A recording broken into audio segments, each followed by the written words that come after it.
செலிப்ரேஷன்ஸ்ல பட்டாசு மாதிரி வெடிக்கிற பபிள்ஸுடன் கூடிய ஸ்பார்க்லிங் வைனை கண்டுபிடிச்சது ஒரு கிறிஸ்தவ பாதிரியார்னு நம்புவீங்களா?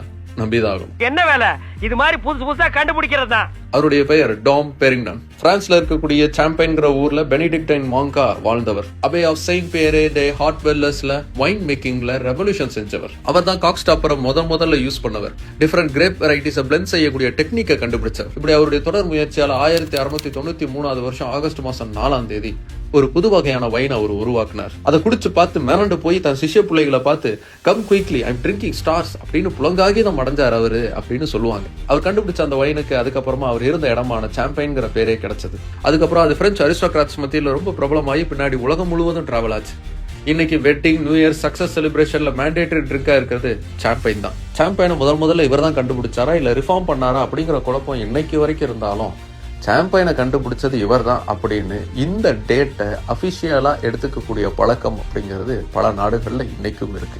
சாம்பைன் மட்டும் இல்ல, வைனுக்கும் கிறிஸ்தவத்துக்கும் ரொம்ப பெரிய தொடர்புங்கிறது இருக்கு. அதோடைய வரலாறு ரொம்ப ரொம்ப சுவாரஸ்யமானது. வைனை எப்படி செய்வாங்க அப்படிங்கிற இடத்துக்கே போய் அதை பத்தின ஒரு வீடியோங்கிறத போட்டிருந்தோம். பார்க்காதவங்க கண்டிப்பா போய் பாருங்க.